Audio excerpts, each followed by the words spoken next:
দর্শক, এই মুহূর্তে অবস্থান করতেছিলাম আমরা মতিনের একেবারে ব্যাক সাইডে। আর এখানে এসে এমন একটা ছেলেকে পেয়েছি আসলে যার প্রতিভা অনেক। আপনাদেরকে আজকে তার থেকে একটি প্রতিভা আমরা এই সাক্ষাৎকারে নিচ্ছি। নেক্সট টাইম আবারও আপনাদেরকে বিভিন্ন প্রতিভামূলক ভিডিও দেওয়ার চেষ্টা করব। এই মুহূর্তে আমার সামনে যাকে দেখতে পাচ্ছেন উনি আসলেই এই এলাকার একজন মান্যগণ্য ব্যক্তি। আমরা চলুন তার মুখ থেকে কিছু শুনে আসি। জি বস, কেমন আছেন?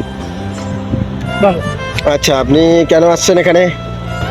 আবহাওয়া প্রতিকূল একটু ভালো, এই জন্য আপনি বললেন যে এখানকার আবহাওয়া প্রতিকূল, অনেক সুন্দর এবং মনোরম দৃশ্য, প্রকৃতির দৃশ্য আমি উপভোগ করার জন্য আসছি। শুধু আপনি নয়, এখানে অনেকেই আছে, এই তো।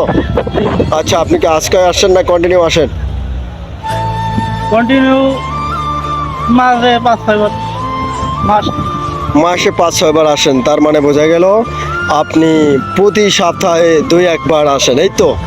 যাক, আপনাকে অনেক অনেক ধন্যবাদ। এই ফিলিংসটা কি আপনি একাই নিচ্ছেন না আপনার আসলেই বন্ধু বান্ধব কেউ এখানে আছে? না, কেউ নেই। এখানে কেউ নেই, আপনি একাই ঘুরতে আসছেন। মাশাল্লাহ। ভাই, বিয়ে করছেন?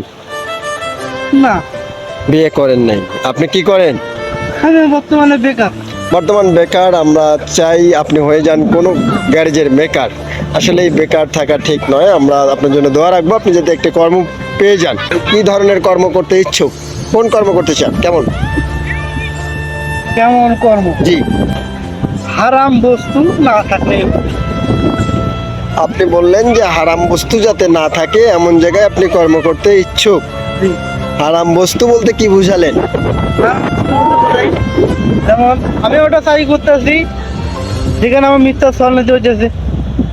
যেমন ব্যাংকে সুদের লেনদেনটা বেশি আদান প্রদান করা যায়। এমন কোনো ব্যাংক নাই যে ব্যাংকে সুদ নেয় না, এটা দ্বিতীয়ত মিথ্যা কথা বলে চাকরি নয়। দ্বিতীয়ত আমি সুদ নিয়ে ব্যবসা করলাম। তার মানে আপনি এক কথায় বোঝাতে চাচ্ছেন আপনি ইসলাম শরিয়া অনুযায়ী চলতে চান, যাতে কোনো হারাম উপার্জন আপনার দ্বারা না হয় এবং হারাম কোনো কার্যকলাপে আপনি না জড়ান, এটাই তো আপনার চাওয়া। ও আচ্ছা, ঠিক আছে। আপনাকে অনেক অনেক ধন্যবাদ। আপনার আমরা যতটুকু বুঝলাম আপনার সৎ মনের উদ্দেশ্য আছে। ভিডিওটা এই মুহূর্তে যারা দেখতেছি এই ভাইয়ের জন্য দোয়া রাখবো, উনি যাতে করে একটা সুন্দর কর্ম পেয়ে যান। আল্লাহ তাআলা উত্তম রেজিকের ফয়সালাকারী, আল্লাহ তাআলা তার রেজিকের ফয়সালা করে দেখ। আজকে আমরা এখানে বিদায় নিচ্ছি। তো ভাইয়া, দেখা হবে আরেকদিন। আসসালামু আলাইকুম।